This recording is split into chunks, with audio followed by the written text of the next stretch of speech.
Hello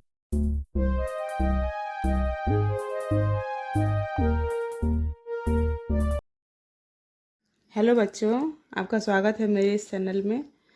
तो इससे पहले तो मैंने ज्योग्राफी और पॉलिटिकल साइंस के कुछ चैप्टर के आंसर करवाए हैं। आज चलिए इकोनॉमिक्स का कर लेते हैं। तो आप लोग कमेंट कीजिएगा कि कितने बच्चे हो इकोनॉमिक्स के, तो मुझे चैप्टर सॉल्व करने में मदद मिलेगी, अच्छा लगेगा मुझे, मैं ज़्यादा से ज़्यादा दे सकूँगी जल्द से जल्द। तो आज इकोनॉमिक्स स्टार्ट करते हैं, अध्याय 1। तो इसमें जितने भी 4 नंबर के क्वेश्चन हैं उनमें से मैंने 11 लिए हैं जिसे सॉल्व किया है, आप लोगों के सामने मैं लेकर आई हूँ। तो चलिए स्टार्ट करते हैं।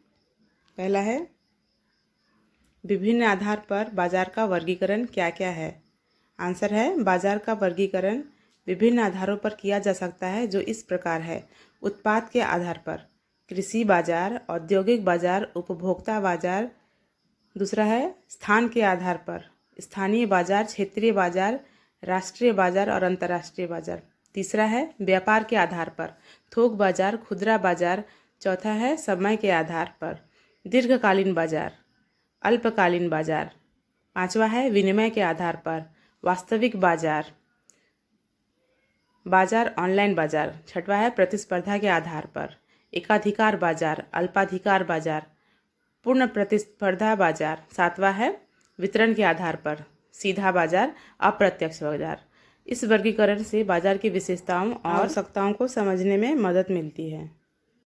दूसरा है, पूर्ण प्रतियोगिता की 4 विशेषताओं को लिखें। आंसर है, पूर्ण प्रतियोगिता की 4 विशेषताएं निम्नलिखित हैं। पहला है, क्रेताओं और विक्रेताओं की बड़ी संख्या। इसमें कोई भी एक कंपनी बाजार पर अपना प्रभाव नहीं डाल सकती है।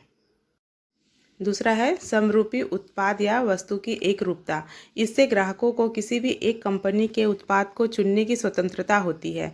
तीसरा है, फर्मों का स्वतंत्र प्रवेश तथा बहिर्गमन। इसमें बाजार में प्रतियोगिता बनी रहती है और कंपनियां अपने उत्पादों में सुधार करती रहती है। चौथा है, बाजार का पूर्ण ज्ञान। इससे क्रेता और विक्रेता अपने निर्णयों को सही तरीके से ले सकते हैं और अपने हितों की रक्षा कर सकते हैं। इन विशेषताओं के कारण पूर्ण प्रतियोगिता में कीमतें निर्धारित होती हैं और कंपनियां अपने लाभ को अधिकतम करने के लिए प्रतियोगिता में भाग लेती है। तीसरा है, एकाधिकार के 4 विशेषताओं को लिखो। आंसर है, एकाधिकार के 4 विशेषताएं निम्नलिखित है। पहला है, एक विक्रेता। एकाधिकार में केवल एक ही कंपनी या विक्रेता होता है जो बाजार में अपना उत्पाद या सेवा बेचता है, जिससे उसे बाजार पर पूरा नियंत्रण होता है। दूसरा है, निकटतम स्थानापन्न वस्तु का अभाव। एकाधिकार में कोई अन्य वस्तु या सेवा नहीं होती है जो उस उत्पाद का स्थानापन्न कर सके, जिससे ग्राहकों के पास विकल्प नहीं होता है। तीसरा है, नई फर्मों के प्रवेश पर प्रतिबंध। एकाधिकार में नई कंपनियां के लिए बाजार में प्रवेश करना मुश्किल होता है, जिससे एकाधिकारी कंपनी का वर्चस्व बना रहता है, क्योंकि इसमें प्रवेश के लिए कई बाधाएं होती हैं। चौथा है, मूल्य निर्धारक। एकाधिकारी कंपनी अपने उत्पाद की कीमत निर्धारित कर सकती है, क्योंकि उसका कोई प्रतिद्वंदी नहीं होता है, जिससे वह अपने लाभ को अधिकतम कर सकती है। इन विशेषताओं के कारण एकाधिकारी कंपनी अपने लाभ को अधिकतम करने के लिए कीमतें निर्धारित कर सकती हैं और बाजार पर अपना नियंत्रण बनाए रख सकती हैं। चौथा है, किसी एकाधिकारी को मूल्य निर्माता क्यों कहा जाता है। आंसर है, एक अधिकारी को मूल्य निर्माता कहा जाता है क्योंकि वह बाजार में एकमात्र विक्रेता होता है और उसका वस्तु की पूर्ति पर पूर्ण नियंत्रण होता है, और इससे वह बाजार की मांग को ध्यान में रखकर वस्तु का मूल्य निर्धारित कर सकता है और अपने लाभ को अधिकतम करने के लिए मूल्य में बदलाव कर सकता है। इसके अलावा एकाधिकारी के पास बाजार की जानकारी और संसाधनों की पहुंच होती है, जिससे वह अपने मूल्य निर्धारण के निर्णयों को प्रभावी ढंग से लागू कर सकता है। यह उसकी मूल्य निर्धारण की शक्ति होती है जो उसे मूल्य निर्माता बनाती है और बाजार में उसकी स्थिति को मजबूत बनाती है। 5वां नंबर क्वेश्चन है, एकाधिकार के संतुलन की कुछ गुणों का उल्लेख करें। आंसर है, एकाधिकार के संतुलन के गुण। एकाधिकार में संतुलन की स्थिति में निम्नलिखित गुण पाए जाते हैं। पहला है, उत्पादन की मात्रा स्थिर होती है। एकाधिकार में कंपनी अपनी उत्पादन क्षमता को अधिकतम करने के लिए उत्पादन की मात्रा को स्थिर रखती है।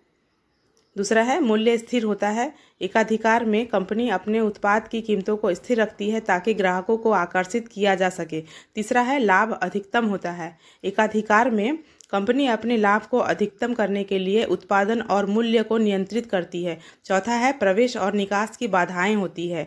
एकाधिकार में नए कंपनियों के प्रवेश और पुरानी कंपनियों के निकास की बाधाएं होती है। यह गुण एकाधिकार के संतुलन की स्थिति में पाए जाते हैं। छठवां नंबर क्वेश्चन है प्राकृतिक एकाधिकार की विशेषताओं का उल्लेख कीजिए। आंसर है प्राकृतिक एकाधिकार की विशेषताएं निम्नलिखित है। पहला है कुल स्थिर लागत बहुत अधिक होती है जिससे नई कंपनियों के लिए प्रवेश करना मुश्किल होता है। दूसरा है न्यूनतम कुशलतम पैमाने पर उत्पादन होती है जिससे कंपनी अपने उत्पादन की लागत कम कर सकती है।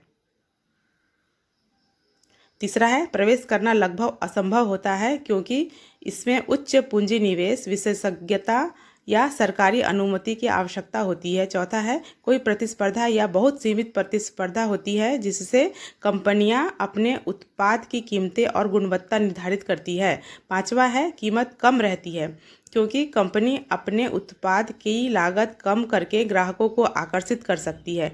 इसमें विशेषताओं के कारण प्राकृतिक एकाधिकार में कंपनी का वर्चस्व बना रहता है और वह बाजार में अपनी स्थिति को मजबूत बनाए रख सकती है।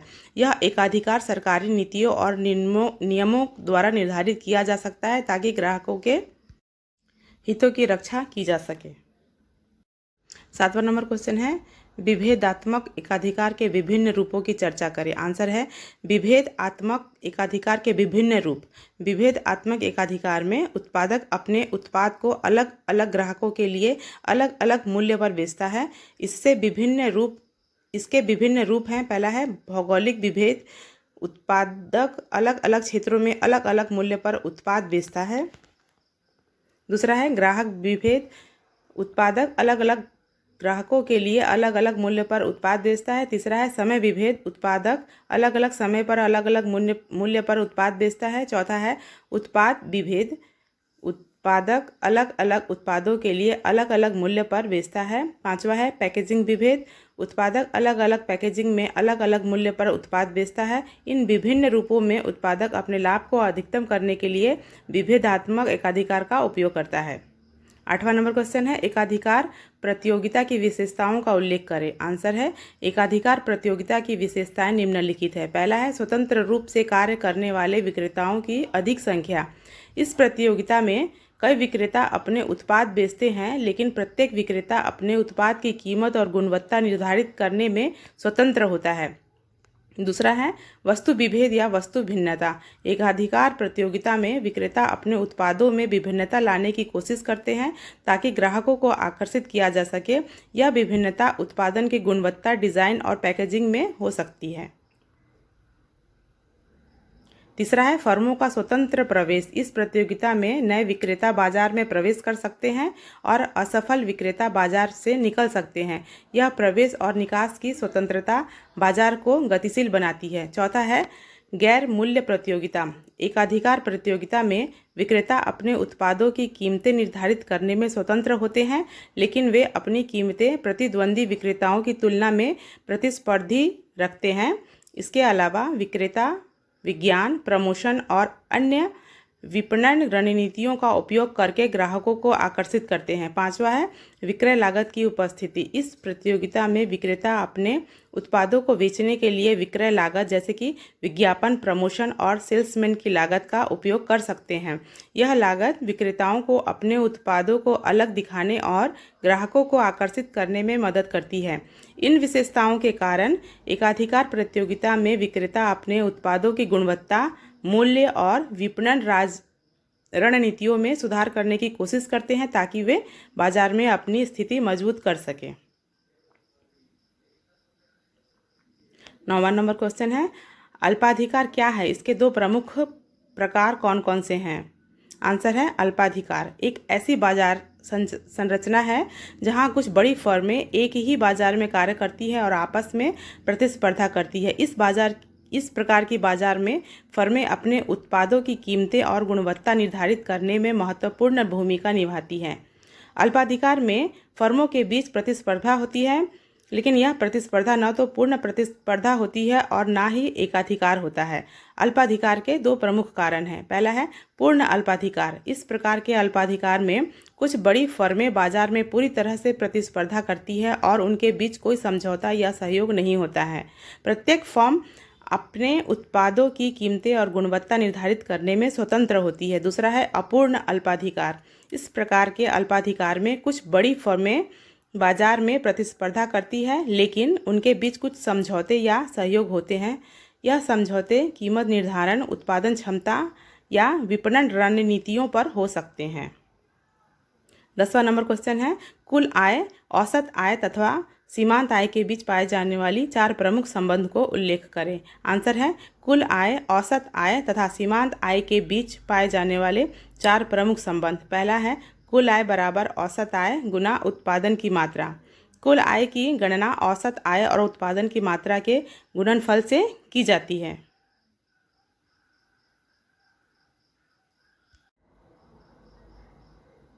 दूसरा है सीमांत आय बराबर परिवर्तनशील कुल आय बटा परिवर्तनशील उत्पादन। सीमांत आय की गणना परिवर्तनशील कुल आय में परिवर्तन को परिवर्तनशील उत्पादन से विभाजित करने के लिए की जाती है। तीसरा है औसत आय इज ग्रेटर देन सीमांत आय। जब उत्पादन बढ़ता है तो औसत आय सीमांत आय से अधिक होती है, लेकिन जब उत्पादन कम होता है तो सीमांत आय औसत आय से अधिक हो जाती है। चौथा है कुल आय की वृद्धि बराबर सीमांत आय गुना उत्पादन में वृद्धि।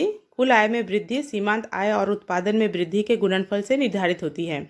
इन संबंधों को समझने से हम यह आय के विभिन्न प्रकारों के बीच संबंधों को समझ सकते हैं और आर्थिक निर्णय।